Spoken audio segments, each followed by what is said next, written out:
Hi guys, for my video response I decided to do research on tokenism. So my first article was called Rethinking Tokenism, Looking Beyond Numbers.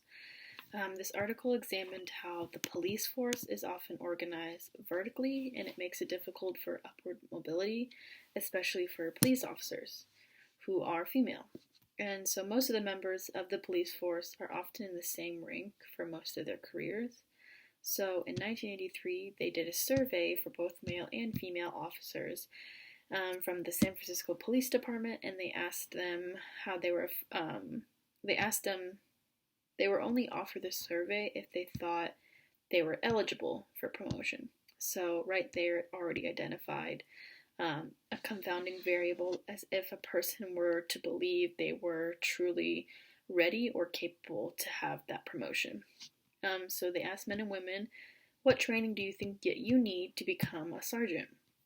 And what surprised me was that both men and women thought they needed more training in relation to moving upward to become a sergeant, but the female officers were the ones who rated themselves as less competent, which this could be because women are often labeled as being the lady cop and they have to build this harder exterior because they're working in a field that's traditionally male dominated.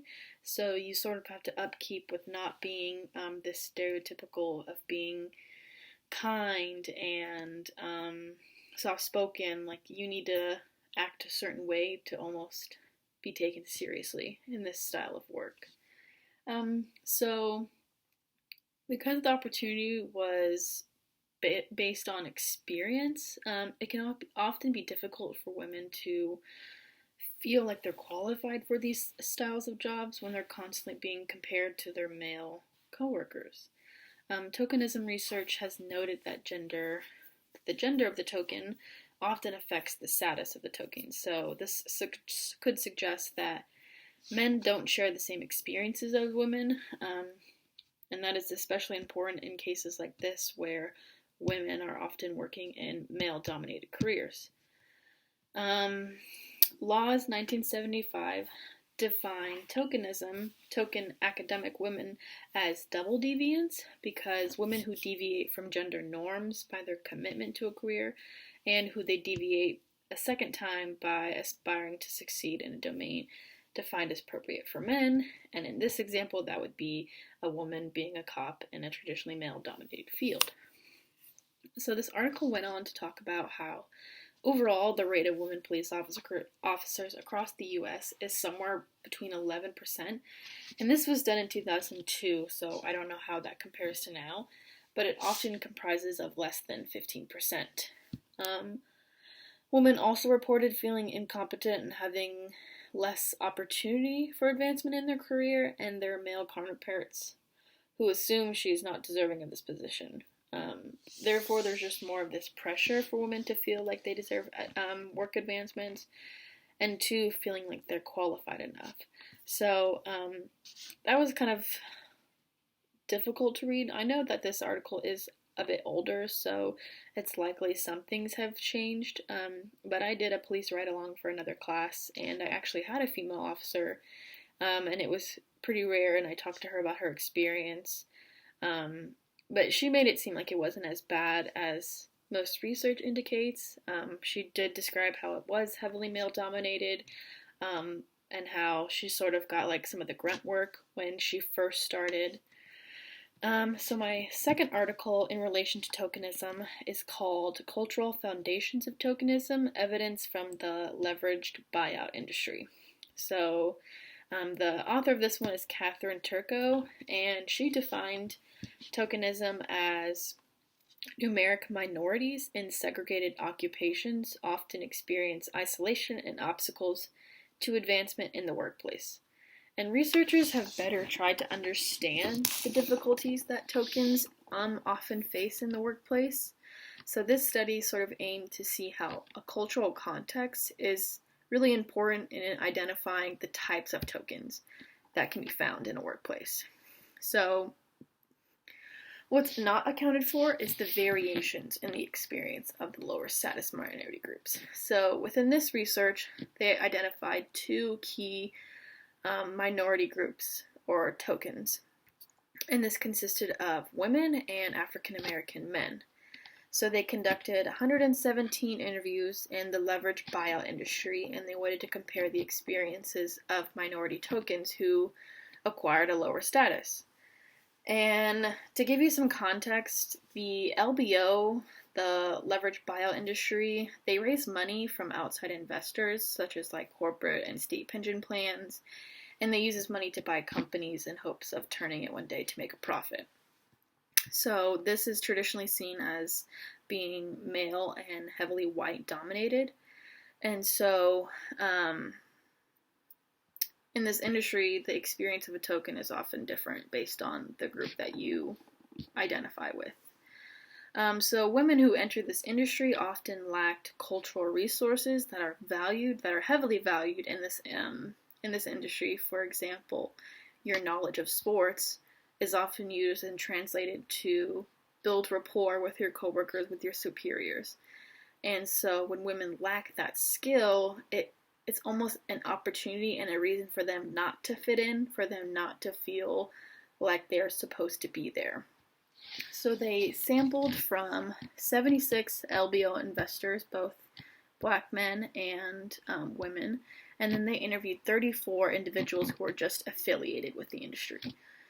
And for women, female managers in a predominantly male-dominated corporation, they experience often heightened performance pressure, social isolation, and stereotype as a result of their numerical rarity. So in this study, random sampling was not utilized because the author thought that it would be best for them to contact individually every female and every African American in this specific LBO industry so that they could get as many referrals as possible and get as big of a sample size as possible. So what was the experience like for African American men in the LBO investor industry? So 7 out of 10 reported that they were not conscious of race in their day-to-day interactions. And this is important because we're looking at African American men working in a traditionally white, male-dominated industry. And the men often spoke positively about their firms, which I was a little surprised by because at the end of the day, they still are men and they still are able to use their knowledge to sort of relate to one another, to build rapport. And they often described it as being warm and supportive and open-minded. And one individual argued that it was a competitive industry and that was considered a strength for the whole system. Some men even noted that they used their knowledge of sports to bond with colleagues and move past racial disparities. The male perspective, they all noted that a lot of the work is performance-driven and that if you work hard, you get to play hard. However, race did seem to place some sort of a limit in entering the company, and only about 10% of the respondents spoke about the ways in which race served as a barrier to enter the industry. So the people being interviewed do make up less than 10% of the company. So that could give you a pretty good understanding of how they are the minority group and who is the dominant group. So in learning about the female industry or the female experience within this industry, compared to the 3 African American men who reported being aware of their race in day-to-day interactions, almost all of the women reported being aware of gender and how it was highly salient in their workplace and in their day-to-day interactions. So a lot of women interviewed described how conscious they were of the guys' culture that is at play. You know, most of the women felt like their gender made it difficult for them to fit into this type of industry, while also feeling like the odds are stacked against them. So it's like, okay, how do I win? Not only am I the numerical rarity, but it's a man's world. How can I get to the top? Something I also thought was interesting was how women reported being excluded from extra office sports events. So when I was talking about earlier how African American men often use sports as a tool to move past those racial disparities, women don't have that opportunity One, because they're assumed to not know anything in relation to sports and that sort of stuff, but when they do, it's even more rare, and it's like, okay, what are you trying to do? I did want to mention one quote where one of the women is talking about her experience, and she said, honestly, women have it worse. At the end of the day, it's about whether you can relate to someone. Can you take a football and bond and form a relationship? My perception is that it makes it harder for women. It's important to understand the implications of this research, and that in today's most powerful business and political leaders have ties to these industries.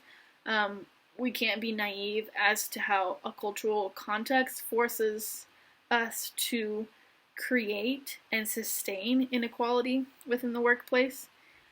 So, from both of these articles, my sort of sum was that I guess both of them were centered around tokens working in male-dominated fields. So, for example, that would be women in both of these cases.